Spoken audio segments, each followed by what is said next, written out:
Hello, hello, hello. It's been a minute. Sexual shame is killing your sexual drive. A conversation that needs to be had. Please let me know if you can hear me well and let me know where you're watching this from. Sexual shame is killing your sexual drive. This is the conversation that we're going to have today because a lot of women believe that they hate sex, but the truth is they don't. They hate the experience they have had with their previous partners.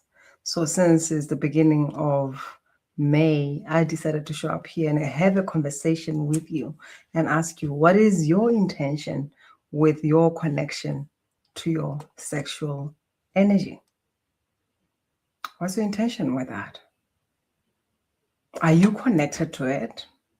Or you only connect to it when it's about being intimate with somebody else? What about your own individual connection? How do you relate with this energy? Let me know what is coming through for you as I'm talking about this. And the thing is, it's not only women who think they hate sex. The truth is, a lot of men as well think that they know how to touch a woman, but they don't. They are repeating what has worked on the other women before, and they think they know how to do that, right? And what they forget is every single fucking time that you are being intimate with somebody, it is the first time that you are being with that person. Is it because our bodies are different, the way we receive pleasure, the way how and where we love to be touched, right? And if you come in with the mindset that this is somebody new and you coming in to get to know, learn, explore with that person, you can have a better experience. But if you are here in the mind, which is one of the things that I want to talk about here, it's the attachment to the outcome, which is one of the things that connects a lot of you from your, disconnects you a lot of you from your body. Am I gonna make her come? Am I gonna make him come? Does he enjoy? And when you do that, what is happening? You are disconnected from your body. You are here, you are stuck in the mind. You are not able to be. Because when you're talking about receiving pleasure, it's about being in the body. It's about feeling the sensations that are in the body. But if you're in the mind, what is happening? You've given your power to your ego, to your fears, to what somebody said in the previous intimate experience that you had. And another thing, because you may be joining me for the first time and you're wondering who I am, because I'm excited and I just jump in. How much is my name, and I help you to release generational sexual shame so that you can unlock your power. Because really, when you're connected to your body, that's your power. And learn to receive pleasure, love, wealth. As I always say, you cannot give birth to what you don't conceive, right? And for you to be in the body, even the build up, the anticipation, the excitement, the not knowing of what's going to happen at the end. This is why I mentioned disconnecting from the attachment of the end outcome just in the beginning. When you are disconnected from that, you get to be in the not knowing. And the not knowing means what? It means feeling. It means being open to the sensations that are here. But if you are here in your mind, you are tapping into the old files of what has happened prior. You are stepping into the fears that you have, one of them being the body shame. And I'm here to talk to you women, I'm here to talk to you men, as in like, what kind of space do you hold as you know that this is the first time you're having experience with this woman? What kind of space do you hold for that person to feel safe in the body? I had a conversation with an amazing woman who was in a relationship for 10 fucking years. And what she said is, I hate sex. And I don't understand when women say they love sex and the things that they talk about, because every time when I try to initiate something with my partner, he shuts me off. And that's the wounded masculine. I get to be the initiator, right? I get to do it with you when I choose to do it. And you just get to be present whenever I want. And sometimes you may tell yourself that, no, my beliefs are different. It's 2026. Of course, you're right, it's 2026. But does your body know that?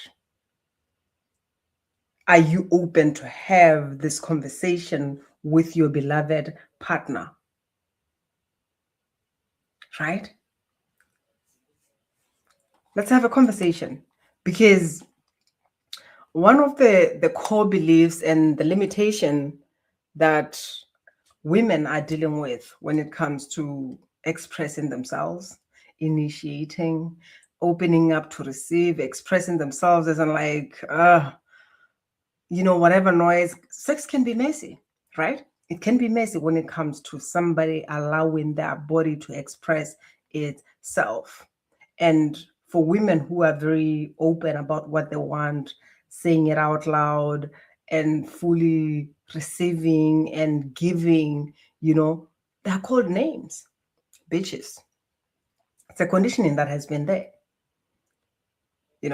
Men come to them just to have sex and they're not willing to commit with them. They want to go and be with somebody and marry somebody who is not able to express themselves. This is why when I had a conversation with an amazing man about their sexual experiences, and his question was, but who am I going to try that with?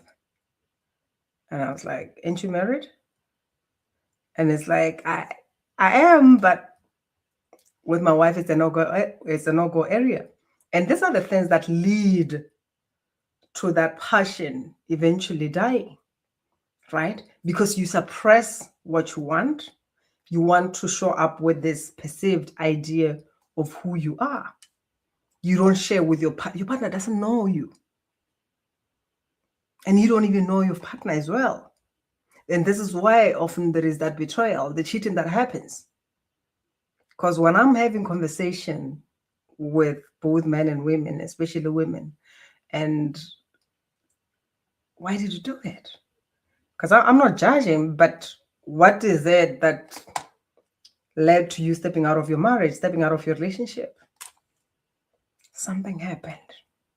And they were touched in a way that they've never been touched, right? They experienced something that they didn't know existed. They love their partner because their partner gives them that stability and all that. But when it comes to sexual experience, they're starving. And if you do not know how to hold space for your partner, if you do not learn, right, to explore, to be in the not knowing, because if you think you know, just because you've had sex with some other women and you come to your partner with the preconceived notions of how she wants to be touched and all that, you're going to fuck it up. I've had one woman who asked me about toys, and it's quite interesting what she shared, because her husband decided to just buy some sexual toys without even having a conversation with her. And she has never tried them before. She has never given them a thought. So she freaked out, like, what the fuck is this? So if you do something with your previous partner, don't expect your next partner to just follow in, as if like, this is what you have to do. You get to have a conversation. What are you open to? What are your fantasies? But for that conversation to happen, you get to release the generational sexual shame, because women have been taught to suppress. And men, as much as they're sexually active, it's the fucking activity. They do it without the heart. And your woman wants your heart in it. She wants to be felt. She wants to feel safe, right? She wants to be acknowledged, not only the that genital that you're only interested in. All of her. She wants to be seen. And most of you, the only time that you're trying to bring in the sensuality and all that is only when you want to stick it in. Other time, other days, you don't give a fuck. But it doesn't work like that. So sexual shame has to be held because a lot of culture, societal beliefs, religious beliefs, for eons, the sexual abuse that has happened, a lot of things have led to women disconnecting from this energy. A lot of women have not been heard when they say no.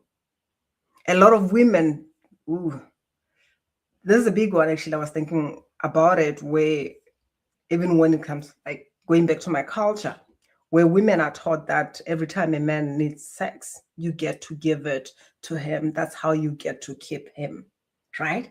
And what does that do? It programs your body that even if you don't want it, you don't even know what the fuck your body's saying, because you have to give it up. Are you exhausted? Are you tired? Are you in pain? Because there's a big one again. Most men, they care, which is claim to care, when they know they can have access to you. Some women, could be your wife, your partner, whatever, when they are bleeding, the man gets pissed off. They don't give a shit. When the woman is pregnant, because actually I believe statistically, even experientially, because I experienced it not with my marriage, but before. Yeah. And most women as well, where when a woman is pregnant, instead of the man being available to take care of her, to love her, they shut off and they go look for somebody outside. When the woman is bleeding, you are not present. You are not there when your woman needs you the most. And even as a woman, it shuts you off one or the other. I've been in relationships where somebody may be there physically. Like I've been in a relationship where there was no cheating or anything, but there are moments where somebody would shut off emotionally. And whenever he shuts on, he switches on, like, hey, I'm back. It's kind of like, now we can just go back to how things were. No, I don't feel like it. I don't feel connected. So now imagine if for many generations, women were told that, no, just give it up whenever the man comes. Give it up even if he's cheating. Because if you don't, he may just go out there. These are not only experiences that you had, it's what you were born into. So when you're talking about healing the generational sexual shame, it's healing the experiences that you were born into, that your body's still holding into. That's why it's not opening up to receive. Because a woman who is in touch with her sexual energy leans on the touch. She initiates. She knows how to receive. And I'm not talking just about sexual pleasure, even though it's a part of it. I'm talking about receiving love. I'm talking about receiving money. Because these are the things that you dismiss, right? But they affect your intimacy. They affect who you even attract. They affect your money, your business, right? You cannot attract an emotionally available partner if you are emotionally closed. The wound seeks the light. It wants to heal, and it's going to seek somebody who is holding the imprint that you are holding into, who is holding what you are born into, until you look into it and say, you know what? I'm willing to heal this. That's the only time when you can be turned on by a man who can give you pleasure, when you can be turned on by a man who is emotionally available. Otherwise, you're going to be looking for the emotional disconnection that you learned from the man in your family, from your father, who may have been physically present but emotionally unavailable, which is something that I get a lot. When I ask, there's one woman I was having a conversation with about, she was talking about her husband, and I went back to the father, and I realized that it's the same pattern. Available, providing, emotionally unavailable, making love with a bottle, with a bottle. And I know that experience, right? So you get to heal. Because if you expect somebody to give you pleasure, which is one of the things, we want somebody to give us that pleasure, but yet we do not even know what turns us on, right? And I'm talking about this because even when it comes to the whole sexual energy, it can be messy. The question is, when you allow your body to do what it does best, and instead of just like having a normal orgasm, you are having that gushing female ejaculation, an orgasm that leaves you messy and everything. How are you gonna feel when that happens? Are you gonna be ashamed of that and shut off because your body's holding into that? Is your partner open enough to embrace the beauty and everything that just comes with you letting go? What is your intention? Because you do not have the money issue. You do not have the low sex drive. You're holding into shame. Shame is not allowing you to receive. I had one beautiful lady who, she's got that body that every woman desires. But she didn't like her body because she felt that people did not like her for who she is. They loved her body, especially men. They sexualized her. So that also led to the disconnection from her body, plus some sexual issues and all that. And when she came to work with me, she said, I hate that men, like they always want sex. What's wrong with men? Right?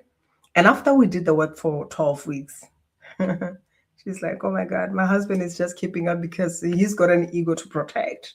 I feel like I am on hit the way I am so flippant sexually active. But she never perceived herself like that before because she has shut down. Actually, this is like the wound that all of us women have, the disconnection from our womb, the disconnection from our sexual energy, because we're taught that the sexual energy is only to serve men, procreation and serve men. But what about your own pleasure? How open are you to this energy? So I just came here to have this truth about share this truth about the low libido story and all the lies. Because if at all there is sexual abuse, there is sexual shame, all the whatever that we're programmed to believe, then your body's gonna shut down because it's trying to protect itself. But this whole low sex drive for women, it isn't natural. It's learned. It's a protective mechanism. It's the shutdown that the body had to go there. Over the years of being told that you're just a woman. A woman is just a tool. Actually, I don't know how old I was. I just had somebody saying that a woman is just like a bowl. All she has to do is just fucking receive. As in like, open it up and let him in. And the question is, what about what you want? What about you not feeling seen, heard, felt? Can you say no? Can your partner learn to listen? Because that's a flex right there. A man who can be present to hear what you are not even saying. But you gotta be present to hear yourself first before you can expect somebody to hear you. If your body doesn't feel safe, it will not open up to receive. It will not lean on the touch. It won't receive pleasure. It won't receive love. It won't receive the money that you want. This is why you like, oh, I'm stuck. My business, this, that. Money comes in, and before you can use it, it's gone. Just like that, another problem comes. Why? It's not only your experiences, it's generational imprints that you are born into. And it's time that we heal this so that you can say yes to yourself, yes to your pleasure, yes to your expression. Because that's how we express ourselves. The ability to surrender to that pleasure, to open up all your receptors and receive. It's you being in touch, being connected to your body, saying yes to all the beauty, all the sounds that your body desires to make in that moment. This is why I'm talking about making love to life. It's you connecting with yourself. It's you connecting with the universe. It's you being open to pleasure at the level that you have never experienced before. But first, We gotta feel safe in our bodies so that we can give birth to all that we desire. We gotta release the good girl conditioning. We gotta release the fear of being judged by our partners. The fear that if I express myself and tell him what I want, I'm gonna be called names that get to go, right? So I just came here to share this conversation with you. And if you are open and ready to experience things differently, the experience is for you. This is where we do a hell lot of work to release the religious conditioning, cultural, societal, and all the past relationship experiences that you had that led to you shutting down, so that you can receive more than just pleasure, but love and money in your business, right? I love you, and I would leave you with that. Much love.